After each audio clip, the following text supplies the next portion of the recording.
disputes in female Sangha and also male Sangha as well. So during today's class, we will learn some of the stories where she displayed these qualities. So I am going to let students lead some discussions. The very first one we wanted to learn is, why did the Buddha call the Visakha was his greatest female disciple? And Ayesha is going to talk about it. Thank you, Niranjalanti. Hi, everyone. My name is Ayesha Pereira, and today I'll be talking to you all about why the Buddha called Visakha his greatest female lay disciple, in addition to briefly describing Visakha's first meeting with the Buddha. Visakha's first meeting with the Buddha happened when she was just 7 years old. Visakha was born into a very wealthy and prominent family, in a place known then as the Kingdom of Magadha. Her father's name was Dhananjaya and her mother's name was Sumana. According to many stories, her grandfather, Mandaka, had given his last meal to a Pacheka Buddha, which gave his family lots of merit. Moving on, when Visakha was 7 years old, she met the Buddha for the first time when the Buddha visited her home. The Buddha had taught her, and she achieved a state of enlightenment, in what we call Sotapanna. Now, why was Visakha the Buddha's greatest female lay disciple? Visakha was known as the Buddha's greatest female lay disciple because of her help to the Buddha and her generosity. Her male counterpart, who was known as the Buddha's greatest male disciple, was Anathapindika. Later on in life, at the age of 16, she got married to a man named Migara's son. This story is very well known because Visakha miraculously converted Migara, her father-in-law, from Jainism to Buddhism. Although he was hesitant at first, Visakha was able to explain to him so thoroughly that it made him want to convert, and which led him to attain enlightenment, and shortly after, he called Visakha his spiritual mother. Visakha was the Buddha's chief patron, and she, along with Anathapindika, were responsible for providing for the Sangha as well as helping the Buddha with the general public and nearby community.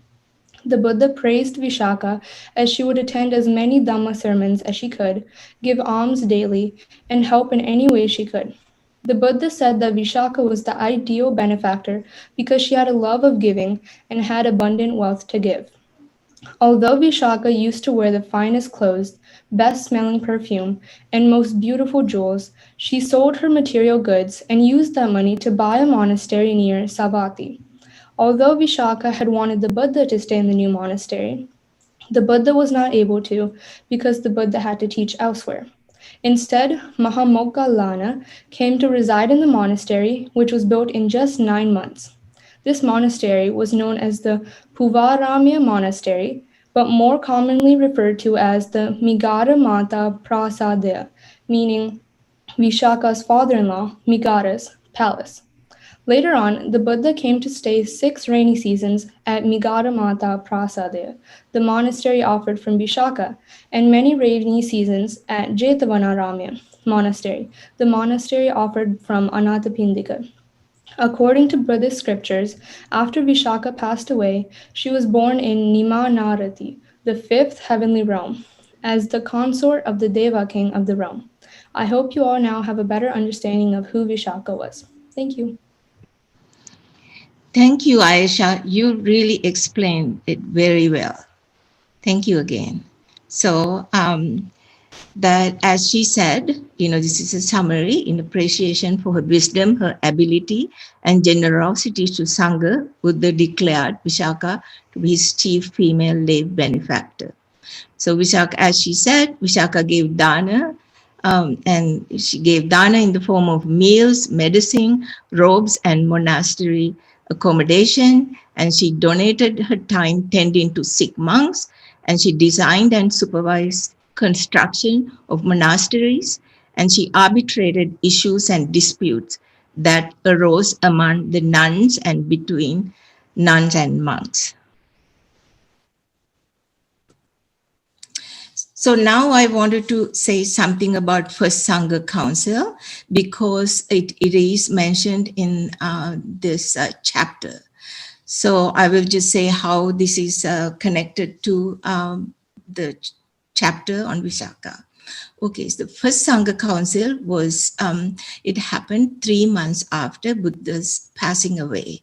And it was a gathering of 500 senior monks, arahant, and it was held in Rajgaha. So the reason for the council is just like when right now we have conferences. When I go to scientific conferences, we present our findings and we talk about it, analyze it, and then it goes into record. So in Buddha's time, at this time in the his passing away, there was no written form of Buddha's teaching. So after his passing away, it was apparent that if there's no council to meet and categorize these Buddhist teachings, and also talk about the discipline, the vinaya of the monks, that is not going to be good. So the First Sangha Council, the objective was to preserve Buddha's sayings or sutta and the vinaya. So a Venerable Ananda, who was Buddha's, very close, assistant monk, he also had a very good memory, and he recited the sutta such that everyone begins, "Thus have I heard." I think you all, probably remember all the sutras starts, "Evam me suttam." That means, "Thus I have heard," because this is the Dhamma was not in writing, but it was by Mukha Paramparava, or by saying, repeating, and so there were some memory monks who have really good memories, and they will remember and they will repeat. And that's how the Buddha's teaching was propagated. So Venerable Upali recited the Vinaya. So the chairman of the council, or the meeting, was led by Venerable Mahakasyapa and under the patronage of King Ajatasattu. So I wanted to tell you in the story, in the chapter, that the story is beautifully written, as you have seen. Bhante Piyananda and Stephen Lone has done such a wonderful job. This the story of Visaka is creatively presented in this chapter, and there it imagines that Visaka came to the first Buddhist council and told her recollection of Buddha.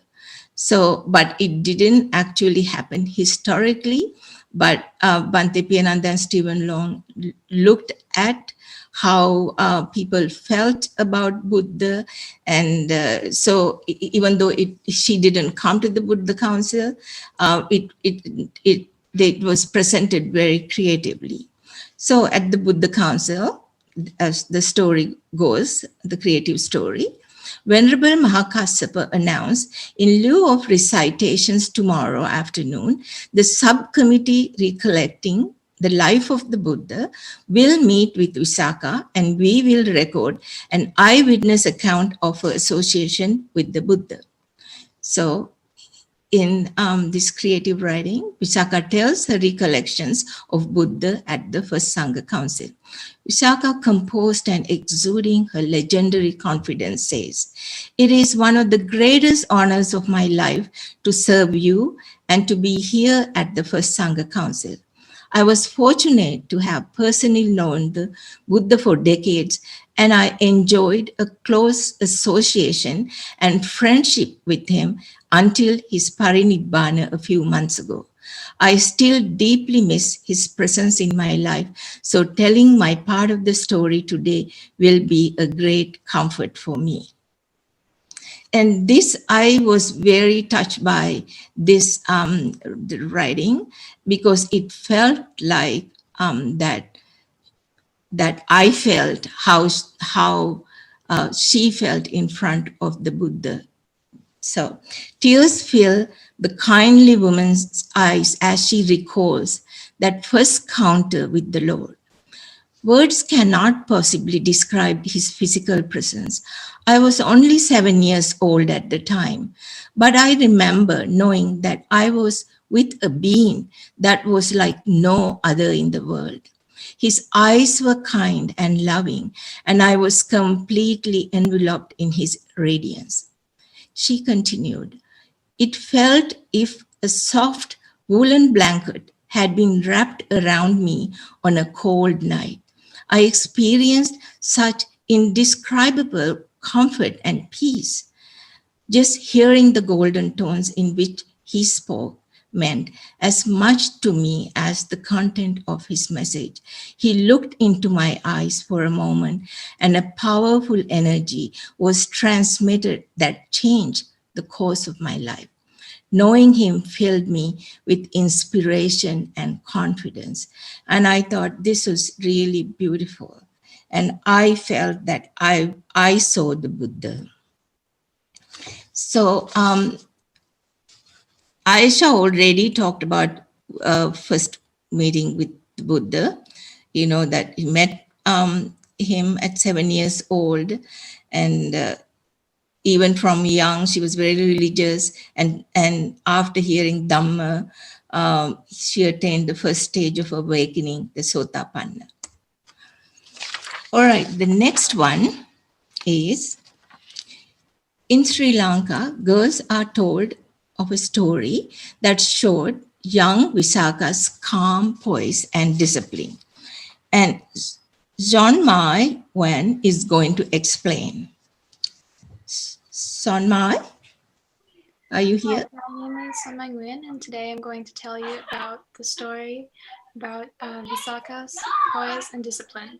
So this is the story of how Visakha was found by her husband, Poorvarama, and at the time, she and her friends and her maidservants were playing by a pavilion, and suddenly it started raining.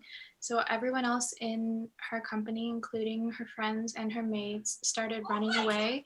But rather than running, she continued to remain poised and calm and walked slowly to the pavilion.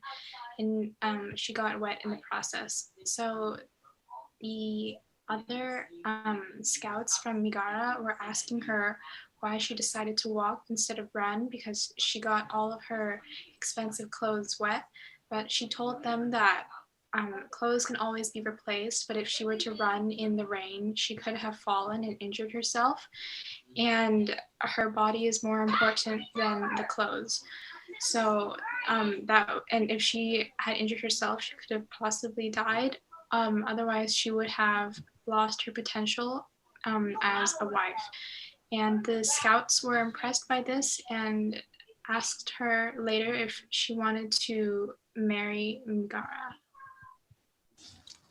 Thank you, Sonmai. You beautifully explained the story.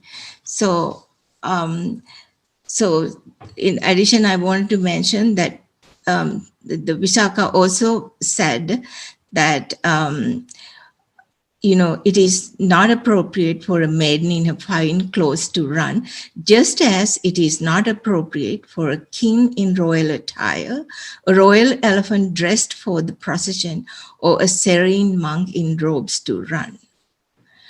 So I also saw in other reading that Megara scouts were talking about her. I mean, she was a really beautiful woman. And when she saw her running, she had said, she is just the kind of beauty that my master wanted. But look that she is really walking slowly. Even though she's beautiful, she, I think, appears to be a lazy woman. So Visakha heard it, and then when when Megara scouts talked to her, she mentioned that what her reasons were, not because she was lazy, but she had her reasons. So from this story too, you can you can see that Visakha, as a young woman, always spoke her mind. She didn't let people make false assumptions about her. So we will see throughout this lesson how an independent thinking woman that she was. So like Zonmai said that, they ask her father about the wedding for the son of Migara, and Visakha's father agreed to the proposal, and they made arrangements for Visakha to be married to Migara's son, another rich person called Punyavardhana. All right, so now on the wedding day, Visakha's father gave her 10 rules of conduct she should follow when she came to go into her husband's family. What are they? That I think Devdunu is going to talk about it. I just want to say, Sasada and Binada, your questions would be coming after question 11, okay? So Devdunu is going to talk about these 10 rules of conduct. Devdunu, are you here? Hello, my name is Devdunu, and today I'm going to be talking about Visakha and the conflict she had with her father-in-law. In the story of Visakha, Visakha describes a tale from her youth where she had conflicts with her father-in-law over their differences in beliefs. Today, I will be specifically talking about how Visakha conflicted with her father-in-law over the 10 virtues given to her by her father. On Visakha's wedding day, her father pulled her into a room soon before she was to depart with her newlywed husband. In this frantic environment, her father provided her with 10 guidelines to follow in order to prosper in her new home as a wife and as a daughter-in-law. These guidelines provided Visakha with a virtuous framework that helped her in her new environment. Her new father-in-law, while unwinding, happened to eavesdrop on Visakha's final conversation with her father before she was to depart. Of course, not being provided with full context, he was not able to distinguish and decipher the metaphorical language that Visakha's father had used. This caused major problems down the road in the upcoming week after Visakha had departed to her new home. In Visakha's new home, she had managed to find herself in turmoil with her father-in-law promptly. Following a quarrel where she had with her father-in-law, Visakha called upon the 8 scholars bestowed upon her by her father to protect her in her new home. In front of the 8 judges, Visakha's father-in-law confronted her about what he had heard her father tell her. Bewildered and astonished, Visakha realized the large misunderstanding that had become of her father-in-law's eavesdropping. Remaining calm and composed, Visakha began to explain the context of the 10 virtues that her father had presented her with. Number 1, do not bring fire within the home to places outside the home. She explained that this meant to be diligent in keeping family affairs of her in-laws within their inner circle and to shield it from the public. Number 2, do not bring fire from outside the home within the home. She explained that her father told her not to inform the family of harsh words and criticisms made by people that were outside of the family. Number 3, lend only to those who return what they borrow. She explained that this meant to extend her wealth to people that would use it ethically and to better the lives of others. Number 4, do not lend to those who do not return what they borrow. Visakha explained how her father did not want her to be taken advantage of by people who would abuse her wealth for selfish purposes. Number 5, give to those whether they repay you or not. This meant that Visakha should be generous to the needy and financially unstable without expectations of return or selfishness. Number 6, sit peacefully. Her father wanted to assert to her that she should revere her in-laws upon their presence by standing up when they came upon her. Number 7, eat peacefully. This meant to eat only after ensuring that all others had been fed as well. Number 8, sleep peacefully, meaning to sleep only after ensuring that all others had been attended to and were comfortable. Number 9, tend to the fire. This, of course, meant to take care of her new family and to ensure that they were well fed, well rested, and well respected. And finally, number 10, her father told her to worship all deities. He wanted to make sure that Visakha respected all bhikkhus and served them alms upon arrival. Having explained her father's 10 virtues to her father-in-law, Visakha was able to clear from all accusations and clear the misunderstanding. This explanation also brought upon her father-in-law's permission to serve and honor all monks that arrived at the mansion, which eventually led her father-in-law to the Buddha Dhamma.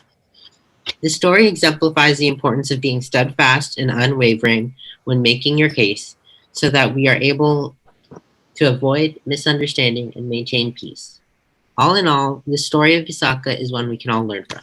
Thank you and have a wonderful day. Thank you, Devdunu, for explaining eloquently about the 10 rules and its interpretations and the misunderstanding. So as Devdunu said that, when I looked, if I heard this one, I would be confused too, about not taking the fire from inside or outside of the house. I mean, Migara, her father-in-law should have, even though he was eavesdropping, he should have asked what that meant instead of keeping that in that doubt in his mind, and then that led to his dislike for Visakha. So this is a good lesson. Like, even if you, when you hear something and you don't like it or you don't know what it means, it is okay to ask to clear your misunderstanding. So these, even though this happened more than 2,500 years ago, that the overall summaries of giving how a daughter-in-law live in parent-in-law's house still stands. And also, with respect to his advice, you have to also think, like the examples that he used was during that time, fire, as you see, like was very important in everyday's life. Didn't have matchboxes, so it's such a sacred thing. So as Devdunu said that Visakha explained it very eloquently, just like Devdunu did, about what each of that rule meant. So, and he gave very good advice, while he told, not to give to people who borrowed things but don't give back, or defaulters for money that was borrowed from her. He said, when your needy relatives and friends come to you, you should give them whether they are able to repay or not. So he gave very good advice. So Devdunu went through all of these things. So, pretty much in summary, Visakha explained the advice of her father gave on the wedding day before she left her parents' house for managing the future relations with her husband and his family, giving respect to all the family members in the new household, duty and responsibility of her as a daughter-in-law in her husband's home, and managing the relationship with the new relatives after marriage. So there was some other disagreements also happened between Visakha and her father-in-law, and some were, most were due to different religious beliefs. Migara father-in-law was a follower of Nigantas or naked ascetics. And so, Chloe, can you tell us what kind of disagreements happened between Visakha and her father-in-law? Hello, my name is Chloe Nguyen, and today I'm going to talk about question number 8, which talks about the several disagreements between Visakha and her father-in-law due to different religious beliefs. First, during Visakha's first day at her husband's family house, her father-in-law, Megara, asked her to go and show respect to the so-called Arahants. They turned out to be a local group of naked ascetics who Megara supported religiously. When she arrived and saw those naked ascetics and not the Arahants that she expected, she was horrified and said to Megara, "How could these shameless men be Arahants? I'll have nothing to do with them." After that, she left, leaving Megara extremely embarrassed in front of his gurus. The next day, Visakha tried to make up with her father-in-law for what happened the previous day and prepared a special meal for him, served on a gold plate with gold spoons. While serving him the meal, a bhikkhu appeared at the front door with his alms bowl. Instead of offering food to the monk, Megara ignored him. Visakha became irritated with the fact that he ignored the noble Sangha member. So she went to the bhikkhu and said, "Empty-handed, I pay homage to you, venerable sir. My father-in-law lives only on old food." Megara was furious by that statement and screamed at her, telling her to get out of his house. She responded to Megara and said that she was a good daughter and wouldn't obey his unlawful command. She then called her 8 trusted patrons who her father sent with her to defend her case. When the 8 elders arrived, she explained to Megara that she did not insult him in that statement, but meant that Megara performed no good deeds in his present life and is living only on the fruit of his past merit. Megara then complains about the 10 pieces of advice that her father offered to her on her wedding day. One example is that her father told her not to take the fire from the inside of the house. Megara did not understand that the word fire used in this statement wasn't the fire used in the ordinary sense. Visakha explained to him that it meant not to reveal family affairs to outsiders. After that, she voluntarily elaborates on the other things her father said to her. Due to Visakha's perseverance, he eventually apologizes to her and makes peace. She accepts his apology under one condition, which was to allow her to practice her devotion to the Lord Buddha and make offerings to his Sangha members as much as she wished. A few days later, Visakha invited the Lord Buddha to her husband's family house and offered dana to the Sangha members. Even though the naked ascetics tried to prevent Megara from hearing the Lord Buddha's message, Megara finally took refuge in the Triple Gem. Thank you for listening. Thank you, Chloe, for describing this extremely well. So, as she said, there were differences between the two of them, and you could see like the naked, ascetics there, and a picture, of when a monk came for Pindapata, and his father-in-law was eating the food. He did not offer it to the monk. And so, as Chloe, explained that Visakha, what Visakha said about stale food was about that even though Megara, now in this life, Megara is rich because he accrued merits from last life, but in this life, he is not accruing any merits. So she sort of compared that to eating the old food. And she was also mad with, Visakha was unhappy because Megara did not invite Buddha and Sangha to offer dana, but he invited Nigantas, just like Chloe said. So this tells the story again, and as Chloe explained.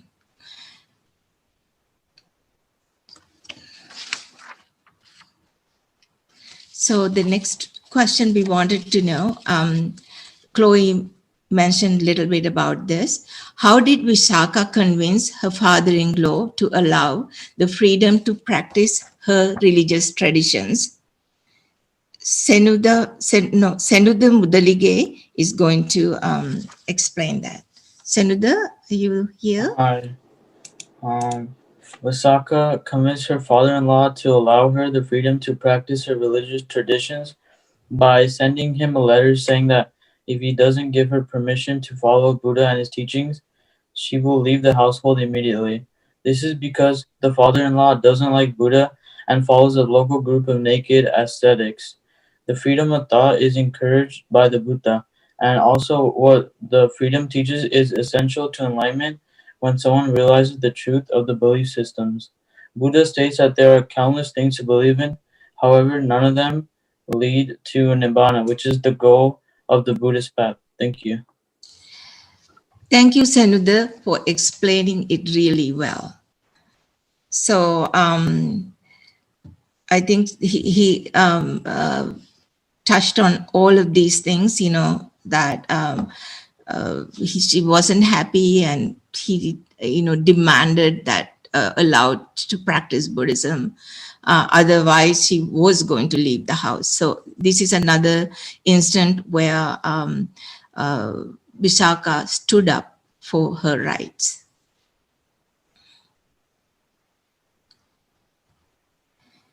So as Senuda said, her father-in-law realized his error and saw the great wisdom of Visakha. And then afterwards, he invited Buddha to, dana. And then I think several of the students touched upon this. And then during one of those discourses, Migara became a Sotapanna. And so this showed two other qualities of Visakha with wisdom and patience, that she succeeded in converting her husband's household into a happy Buddhist home. It is not just converting, it is with reasoning. So it was not like by force. Migara himself saw the goodness of Buddhist teaching. So that needs wisdom and understanding. So I think Ayesha and some other students talked about this Poorvarama monastery. So Visakha built this beautiful monastery for the monks, and Buddha stayed 6 rainy seasons there.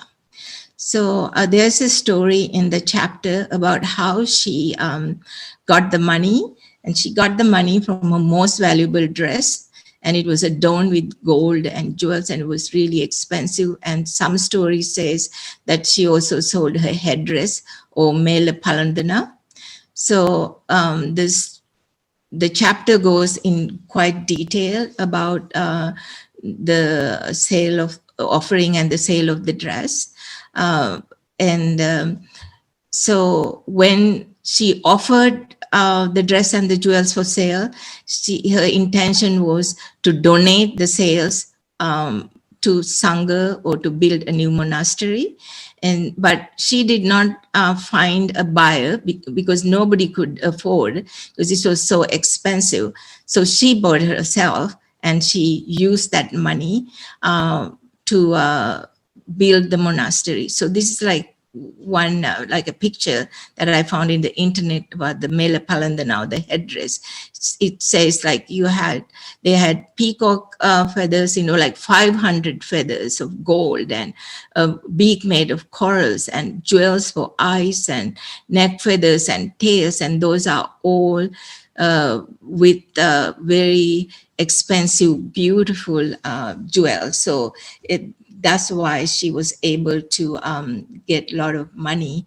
In fact, she bought herself. So, all right. So now that we know that she made the monastery called Poorvarama or Poorvarama, and she designed and constructed, this monastery. What facilities were in this monastery? And that Kai Kure, can you explain that? Yes. Hi, my name is Kai Kure, and today I'll be talking about the facilities Visakha used designed for her monastery. There were many things in the monastery that Visakha built for the Sangha, of which included 500 monks' quarters on the top and bottom floors respectively, 500 meditation cubicles, several meeting spaces, an auditorium, and other amenities. When Venerable Ananda first saw it, he reacted by saying, "I couldn't believe my eyes when I saw that what you had built, Visakha. It was splendid, a real achievement in design and construction. There were 500 rooms for monks' residences on the first floor and 500 more on the second. You also had 500 meditation cubicles, several meeting spaces, an auditorium, and numerous other useful amenities. In addition to all of these, Visakha provided dana to the Buddha and Sangha every day for 4 months, as well as covering for all of their needs, even going so far as to give robes of the highest quality to each and every bhikkhu. Finally, in addition to the facilities that Visakha designed for the monastery, she also offered the monastery to the Buddha in a grand ceremony on the November full moon." Thank you, Kai. Now we can even imagine how the monastery look. You explained it really well. So this one of these pictures, this one shows the building in the monastery that she is supervising it, and then the right hand one shows a finished version. Finished monastery where Buddha and the Sangha are partaking dana.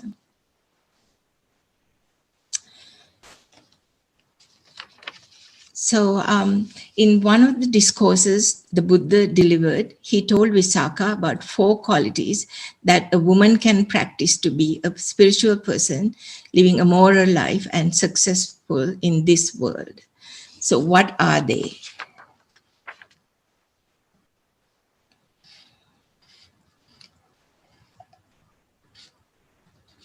Actually, I don't think anyone signed up for that. Nah, mang sign up ka lang. Who signed up? Sasara. Okay, just go ahead. Visakha qualities of a spiritual woman are being accomplished in faith, virtue, generosity, and wisdom. She was accomplished in faith by she places faith in enlightenment of the Tathagata. Being accomplished in virtue, meaning she followed the 5 precepts. Accomplished in generosity means she had a mindset of sharing, freely generous, open-handed, and many other good qualities. She was also accomplished in wisdom because she possesses wisdom that which looks in arising and passing away of phenomena. She also speaks her mind. Is it Jai? Yes. Who spoke? Is it Jai, correct?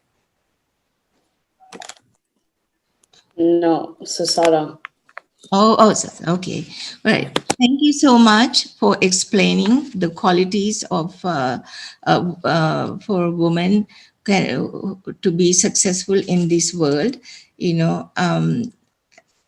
To be capable of work, for managing and caring of domestic help, and to be behaves and in loving behavior to her husband and guarding husband's property and his earnings. And then for the success for the next world, these are for spiritual aspects, for faith or saddha, having faith in the enlightenment, virtue, sila, when she follows 5 precepts, generosity or tyaga, giving charity and alms with the mind with no stinginess, freely and generously, and should be in delighting and giving and sharing. Sometimes when you just give with the stinginess and with now good intention, that's not good.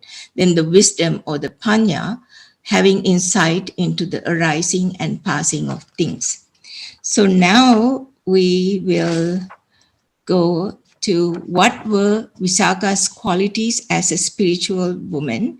Sasanda Mudalige is going to be talking about that. I already did it. Oh, okay. So that was already he did. Okay. So, and then what about the Binad? Is he going to be talking? Yes. Hi, my name is Banana Moodlage, and today I will be talking about Visakha's qualities as a free-thinking and independent woman. Visakha, also known as Migira Mata, was the first and greatest female disciple of Buddha. Visakha asked the Buddha what qualities in a woman would enable her to conquer this world. Buddha responded with, she conquers this world by industry, care for her servants, love for her husband, and by guarding his property. She conquers all the world by confidence, virtue, generosity, and wisdom. From this, you can gather the qualities of Visakha as a free, thinking, independent woman is that she is confident, virtuous, generous, and wise. These four attributes basically mean that she is a smart and caring person. All in all, Visakha was the greatest female disciple of Buddha, and she was a caring person who had many positive qualities. Thank you for listening to my speech.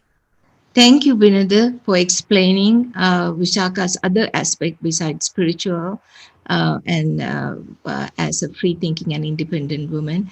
And thank you, Sasada, also talking about all that other qualities of Visakha to be successful in this life and the next life. So she was, as Binada said, she was had a strong personality, had great charm and independent spirit, and she had certain poise and calm authority about her, never been afraid to speak her mind, and she was intelligent and stood up for what she believed in. So this is a Dhammapada verse, and the day that she gave Poorvarama monastery to the Buddha and Sangha, she was really happy. And then she was singing and dancing around the monastery. And some of the monks were a little bit worried about her and told Buddha that Visakha is really happy and singing and dancing. And then Buddha actually said this Dhammapada Gatha. Piyananda Hamdurane, can you say the Pali version? Yatapi Pubba.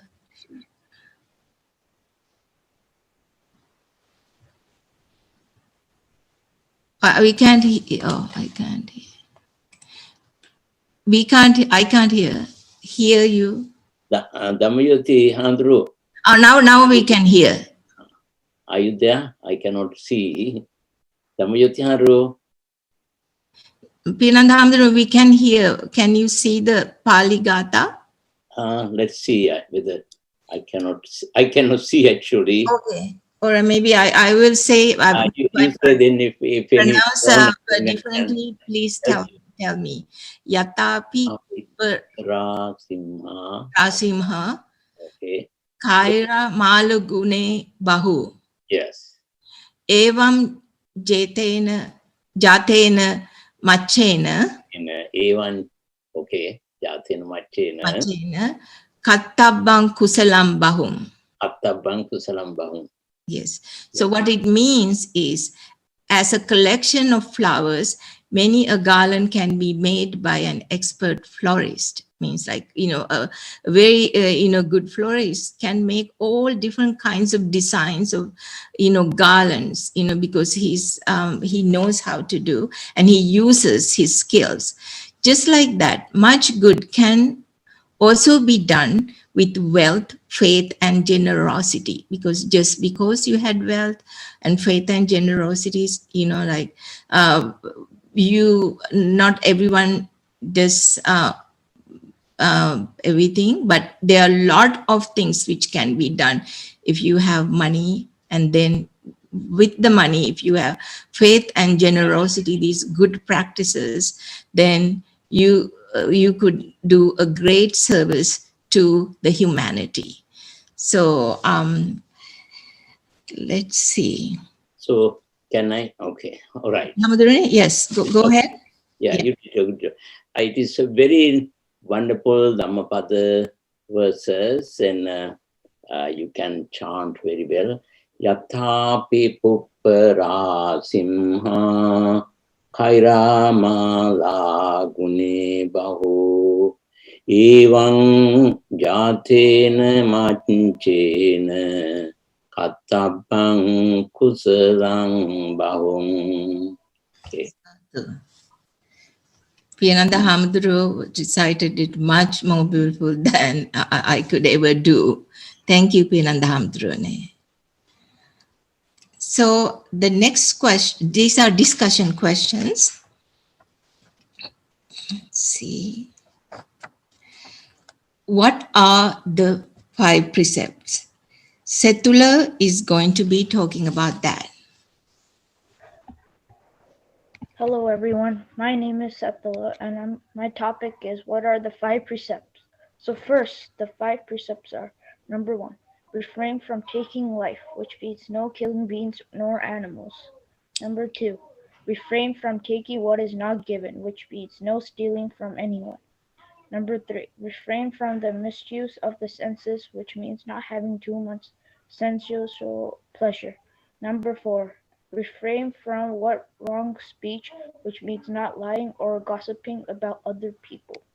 Number 5, refrain from intoxicants that cloud the mind, which means never drinking drugs or alcohol. Now, let's see the consequences of disobeying the 5 precepts and the consequences not disobeying the 5 precepts. The consequences of killing beings are physical diseases, a shortened lifespan, being subject to the same act you prepared it. And here are the consequences of not killing beings: lack of physical diseases, good health, a longer lifespan. Now, here are the consequences of stealing: fear of being caught, fear of having your belongings stolen, physical punishment, fines, prison times. And here are the consequences of not stealing: peaceful mind, ability to sustain the wealth that you have earned. Okay, here are the consequences of committing sexual misconduct. Humans value faithful partners and suffer from identifying.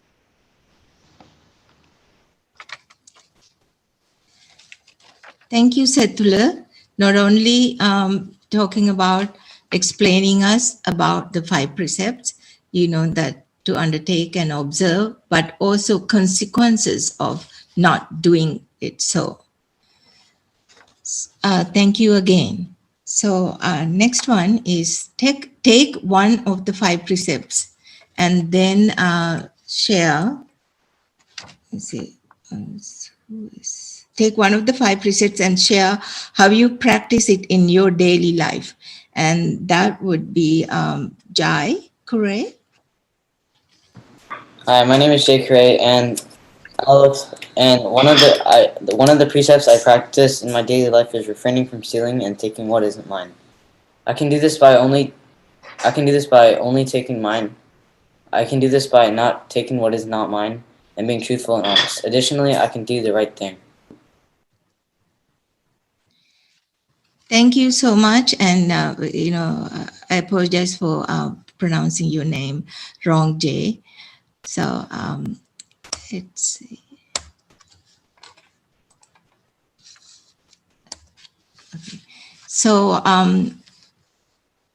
again, as I think Setula said, there are 5 precepts and there are positive counterparts. You can say I undertake to observe or to abstain from, but at the same time, if you can look at all of these things with what you can do, that means positive counterparts. Setula, talked about this, but to summarize, like for the first one, you can practice kindness, non-violence, and value life. For the second one, we can practice generosity. And for the third one, we can practice contentment. The fourth precept, we can practice truthfulness. And for the fifth one, we can practice mindfulness and awareness. So thank you, Setula and Jay, for speaking about 5 precepts and how we can practice it. So, so the reason that we are talking about 5 precepts and the generosity is because those were one of the 8 qualities when Buddha told Visakha that a person should have. So, so this one about the generosity, how do you practice generosity in your daily life? Share 2 ways how you can practice it in your daily life. So I think that Stephanie is going to be speaking about that. Stephanie? Hello. Okay. Hello, everyone. My name is Stephanie Vita. Today, I will be sharing 2 ways I practice generosity in my daily life. For me, generosity is helping people without having to be asked or expecting anything in return. The first way I practice generosity is by helping my sister. When I see that her bed or desk is cluttered, I'll clean it up for her without needing to be asked. After a meal, I'll help put away her plate and tuck her chair back in. The second way I practice generosity is by doing little things around the house to assist my family. Whenever my parents or sister are doing work and I have finished mine, I go and help them with whatever they need, whether it's helping them fill out papers, helping my mother use her iPhone, or putting books back into the bookcase. There are 2 ways I practice generosity in my daily life. There are many things we can do in life to be generous and help make people's lives easier. These were an example of 2 things I do every day. Thank you. Thank you, Stephanie. And your parents are lucky that you're very generous with your time. And we know, I know for you as a small child, and I know you do practice generosity.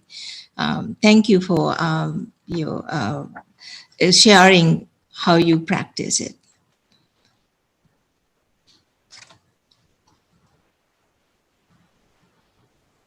So next questions we want to talk about is Visakha's free thinking and speaking the qualities.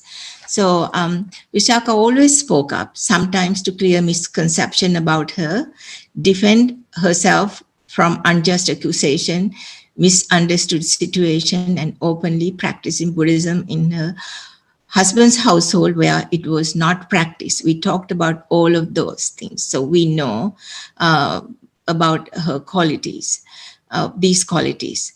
So standing up for what you believe in is an essential life skill. By asserting yourself, you are actively taking charge of your life. Asserting yourself can be scary, though, since you may be afraid of offending people or standing out from a crowd. By truly knowing yourself and your convictions, however, you will be able to find the courage to stand up to make a difference for yourself and others.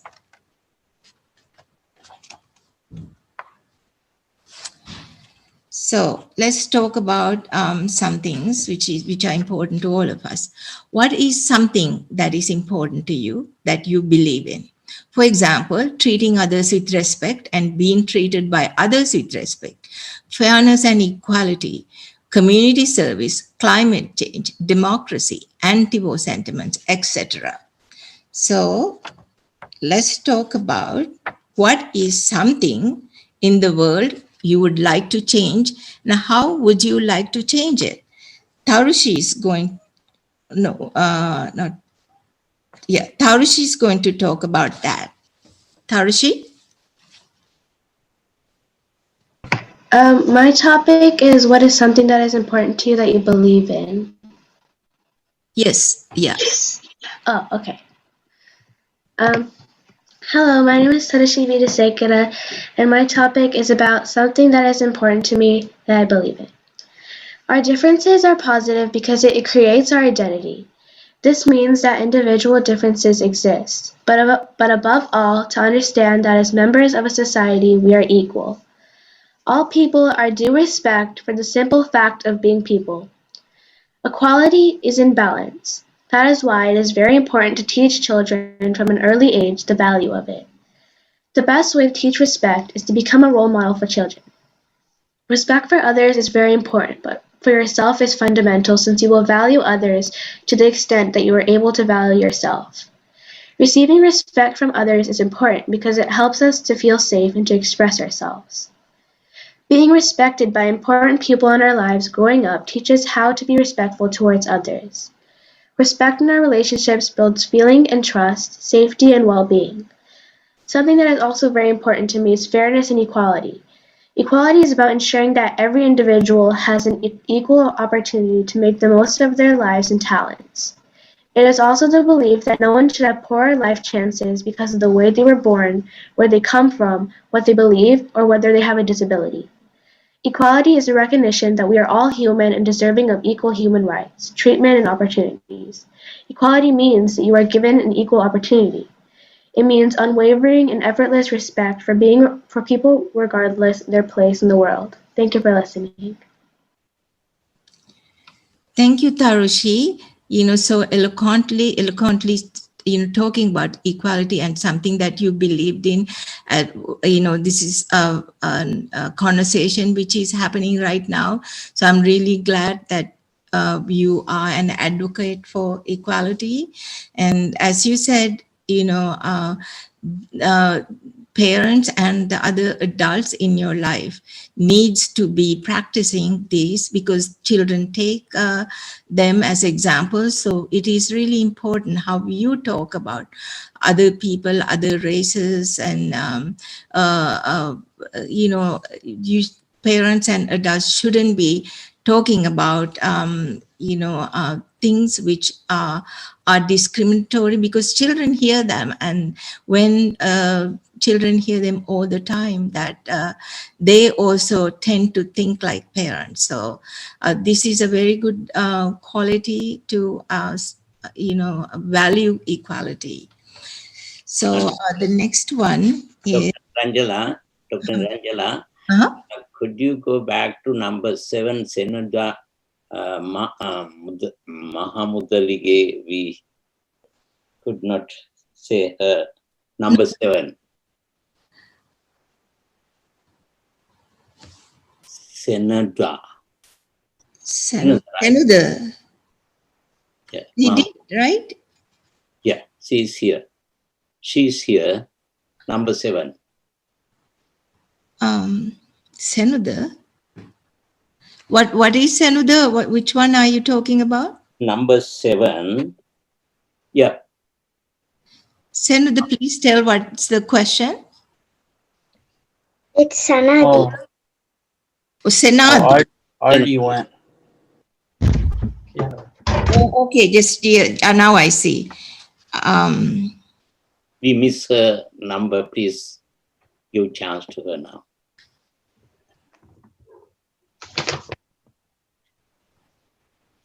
Oh, I know. Sorry, Senadi, because that was already somebody talked about, so I completely. Visakha's father gave her 10 rules of conduct she should follow when she came to dwell in her husband's family. What are they? Senadi, did you prepare for that question? Yes. Yeah, go ahead. That's okay. It's all right to listen to this again. Please, I'm really sorry. Just go ahead. Good afternoon. My name is Sanadi Marithanage, and I'll be telling you about Visakha's father gave her 10 rules of conduct she should follow when she came to dwell in her husband's family. Number 1. A wife should not criticize her husband and parents-in-law in front of other people. Neither should their weakness or household quarrels be reported elsewhere. Number 2. A wife should not listen to the stories or reports of other households. Number 3. Things should be lent to those who return them. Number 4. Things should not be lent to those who do not return them. Number 5. Poor relatives and friends should be helped even if they do not repay. Number 6. A wife should sit gracefully on seeing her parents-in-law or her husband. She should respect them by rising from her seat. Number 7. Before taking her food, a wife should see that her parents-in-law and husband are served. She should also make sure that his servants were well cared for. Number 8. Before going to sleep, a wife should see that all the doors are closed, furniture is safe, servants have performed their duties, and the parents-in-law have retired. As a rule, a wife should rise early in the morning unless she is sick. She should not sleep during the day. Number 9, her parents-in-law and husband should be treated very carefully like fire. And number 10, her parents-in-law and husband should be given the respect due to devas. Thank you. Teruvan Saranai. Thank you, Sanadi. I'm really sorry about skipping that question, but you reminded us again about these rules, and you explained with more details about how a woman could live happily with the new household. And thank you again. All right, so about these discussion questions, number 2, what is something in the world you would like to change? How would you like to change it? Umanda's going to be talking about that. Umanda? Hello, my name is Amanda, and something I would like to change in this world is gender equality. Gender equality means both men and women are valued and favored equally. Most people who are fighting for gender equality are women because women tend to be undervalued or underappreciated. Feminism also falls under this category. Feminism doesn't mean women want to be treated better than men, they want to be treated equally. Some examples of gender inequality are wages. Men get paid more than women for doing the same thing, and they get more promotions than women. Another example is sexual harassment. Women are most likely the victim. Not saying men can't be, but in most cases women are. And the final example is human trafficking. Adult women and girls account for 71% of all human trafficking victims. That's more than half. There are a lot more stereotypes that society has made, such as women belong in the kitchen and men should be the ones at work, or that women are the emotional ones and men aren't allowed to show feelings because they're supposed to be tough. Some ways to achieve gender equality is to share household chores, watch for signs of domestic violence, help women gain power, and diversify work environments. Thank you. Thank you, Manda. You touched upon a lot of important things. Gender equality is really important. It is getting better, but not yet equal.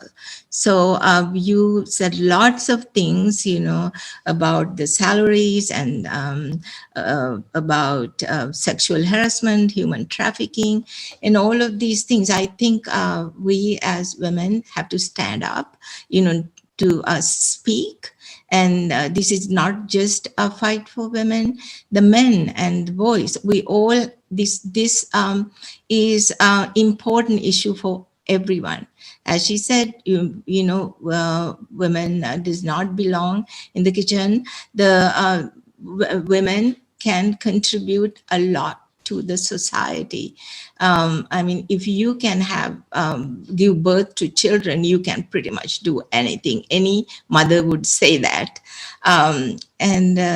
Thank you for sharing. Again, I wanted to mention, as young girls and boys, there are so many things in the world you can change. This is one of them, as equality. The first one that I think Tarushi talked about. And all of these are very important issues. Just be active and stand up when you see things which are unfair. So you are the future generation. You can do it. All right. So third one, I don't think anyone had, Gagani. So have you ever experienced a situation with classmates or friends where you wanted to speak up about something you felt was wrong but didn't? How did you feel? Gagani is going to talk about that. Hello, my name is Gagani Visakha, and my topic is about how I experienced a situation with my friends where I wanted to speak up about something I felt was wrong but didn't. One day at school, there would be these students that don't treat people with kindness, and it would always be the same group of kids each time.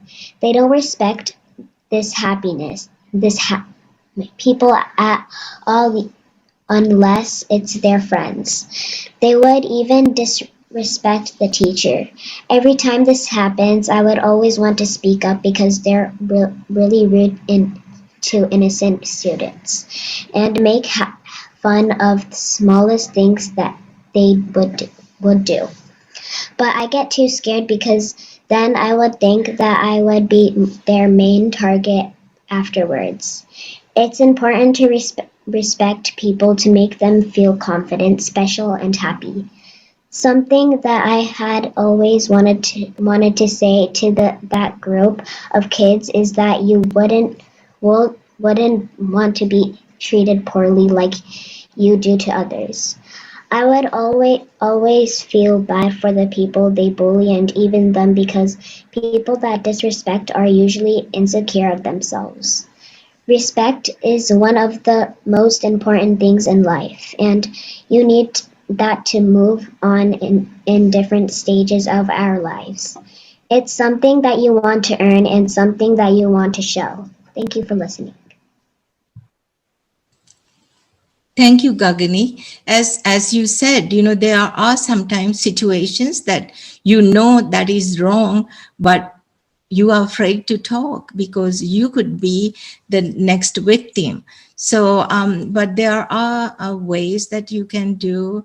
You have to have courage. Maybe you can tell the teachers, the bullying is really bad because, that can ruin children's lives, as you all know.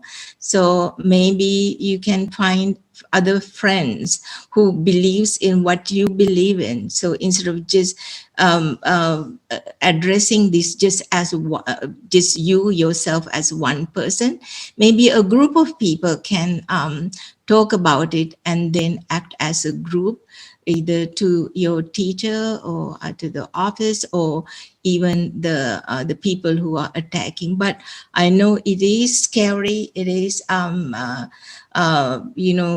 you're afraid for you because bad people, bullying can do anything. Thank you, Gagani. So the other ones, people haven't signed up, but I see some who are attending here who didn't sign up. So maybe we can see what you can do. Whoever wants to speak on this would be good. So have you ever stood up for your beliefs? What did you do or say? How did that make you feel? Any volunteers? Me. Okay, who is it? Marna Baru. I haven't signed up. That's okay. What is your name? Arnab Barua. But okay. Oh, Anand, how are you? All right, go ahead. You are very brave. All right. So, I stood up for Buddhism. Some people said if I don't believe about Christianity, I would go to hell. I didn't really believe that, and so they stood up for their beliefs, but I didn't follow their advice. Instead, I just went to my own path.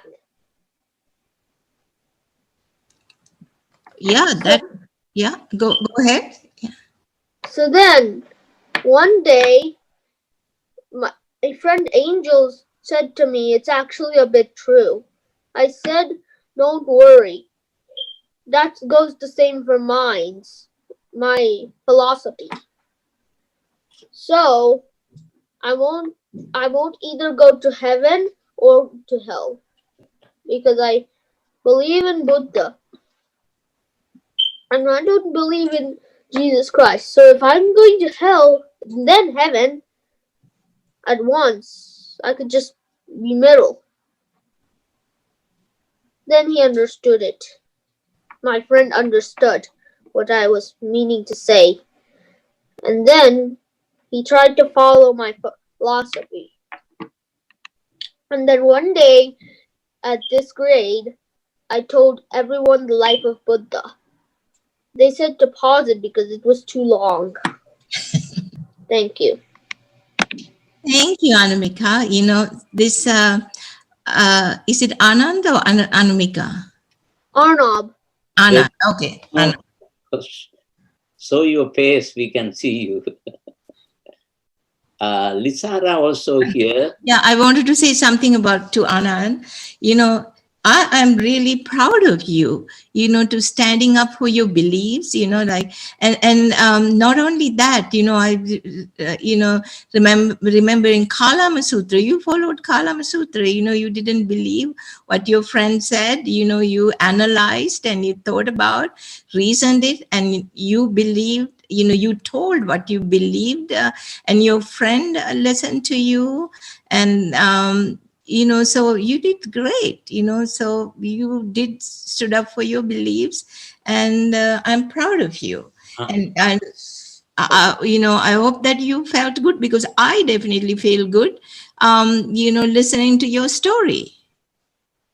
Anamika, I was also asked same question while I was at Northwestern University. Says one of my colleagues, he was a minister coming from Uganda. He says, I love you so much, Venerable, but I'm very sad about you, because when you die, you go to hell, you don't believe the God. I said, yes, I love to go to hell, because the Buddha, Jesus Christ, they were not only good high-ranking people, they were also poor fishermen and so bad people. They help everybody. Then like you go to heaven, and our professor, Dr. Perry, they might going to argue a lot of theology. I may be getting headache to go to heaven, therefore I prefer to go to hell and help poor people. That's the way I have to answer for them. Thank you so much. So I saw Lisa Raj Vijay Ratna also here. You want to say something? Yeah, that, and I have another question. You can just answer any of these. Lisara, if you wanted to say, is there anyone in your life that you admire or consider a role model that you look up to? Well, and how have you learned from their actions and qualities? Anyone can say. I know Lisara last time, she spoke beautifully about the you know, generosity, the Thanksgiving talk. So anyone, and Lisara, please, if you like to. We are not putting you on the spot, but just. Well, I admire my mom. I admire my mom because she has lots of patience and she has lots of kindness, and I admire that in her. And I wish to be like her when I grow up. That's great. That's great. You know, what kind of action and qualities that you value in your mother? Patience and her kindness, her patience, and her kindness and her patience. Yeah, I mean, you can use it because you see her doing these things. So you see day to day in daily life the examples of your mother set for you. So then you will learn and you will practice those as well. Thank you, Lisara, for. Also, I can see Isan Samar Singh even though you are not appearing in your camera, we love to hear you also. You are a very good contributor. Shan? You can say the next one, how has believing in yourself helped you change your life and reach your goal? So any other question, it's okay.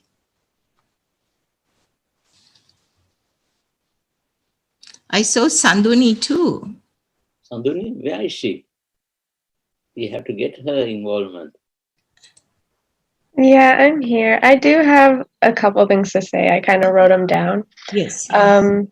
I think it is very important to have female role models because young girls and women don't often get that.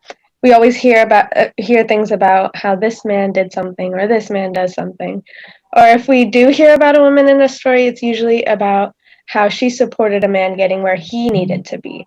It would be nice to hear us teach that a woman doesn't have to live for a man and that there should be equal treatment. I don't think women should have to act a certain way just because a man and his parents are present. I think any person should be respectful to everyone and each other. And also, women and young girls are often looked down upon for speaking up for themselves and are called rude for it. But really, we're just standing up for ourselves and speaking our mind. That doesn't make us rude, that just makes us strong. So our society does have a lot to work on when it comes to how females are treated. And Manda did a great job on explaining a lot of that. Thank you, Sanduni. I mean, you said it all, this is one of the reasons that from this lesson, from Visaka, I wanted to show by example, even thousands of years ago, we do have role models and these good qualities, for women to practice. And we, as you said, we should be talking more about more role models and people should give us more encouragement and just women are not to help men, as you said. We have our own lives. We are good at what we do, and we all the girls and women, be courageous and fight for your rights. Okay, so I have one more slide. But I don't know whether I'm going to get in trouble with Piranda Hamduro, but I'm going to do it anyway. All right. So people have different priorities, reasoning, explanation, styles of different expressions and different beliefs. So we talked about Visaka, how she walked very poised, in the downpour. In this heavy rain. But there's a Sri Lankan song tells an alternate a story of a village girl. She had to run during a heavy rain, but not walk with poise like Visaka, because the village girl had to take care of her daily chores. So as a woman who promoted independent thinking and free expression, Visaka would have agreed with the reasoning of the village girl. So this is a song by Neela Wickramasinghe. It says, Su Satabarani Sarasila, and a Sinhala song. I think your parents probably knows. So it says that, Visaka, with all the beautiful heavy clothes and heavy jewelry, could walk in a poised way, but I have to run and hurry in this heavy rain because I have to get the firewood which I put outside to dry. I mean, if I don't get it inside, if I have to run and get it inside before it get wet, I have to go and get the cow and the calf into the stall before they get wet. I have to really run, because if I don't go, maybe the river, the stream would overflow and I wouldn't be able to cross the bridge. And if that happens, I couldn't go home in time, and my brother and sister would be worried and they would be crying. So And I hope, I'm not in any disrespectful. I think this is an alternate view which Visaka also advocated for. So I thought it was a fun thing, maybe a little some fun fact. So I got a lot of additional, references. So the main reference which everybody talked about was chapter 20 to Visaka from Bhante Pirandes and Stephen Long's book. And I really, really encourage for you to read this book. It is beautifully written, and I was so affected by just reading it. And I'm going to read a chapter every week or so, and I really recommend. And I took many images from the internet, articles, blogs, newspapers, books, and because I thought just having some pictures would make it more interesting and have more visual representation. And so thank you for listening, sharing your life experiences, and participating in the discussion. So if anyone has any questions, you can ask, we can discuss. It's 3:30, and I think that we had a very good lesson. You guys shared your experiences and explained things really, really well, and we had a lively discussion. Thank you, all the students, and thank you, Piananda Hamdurane, for giving me the opportunity to teach Sunday school. Thank you so much, Dr. Niranjala. You did a marvelous, wonderful job. We are very proud of you and very happy. All of our young people are very happy. Because we have to stop right now. Venerable, one of our Venerable going to give a Dhamma talk or Dhamma discussion with the parents right now. Therefore, we have to stop. By the way, next Sunday, Dr. Stephen Long going to discuss with you Colonel Olcott. He wrote a beautiful drama about movie script about Colonel Olcott. He will going to do that. Please participate next Sunday. If you want to early read something about Colonel Olcott, go ahead, do that. Thank you again, everybody. Now we have to stop because Dhamma talk going to be right now. Okay, thank you again. You did a good job. Thank you. Thank you, students. Bye. Have a great week.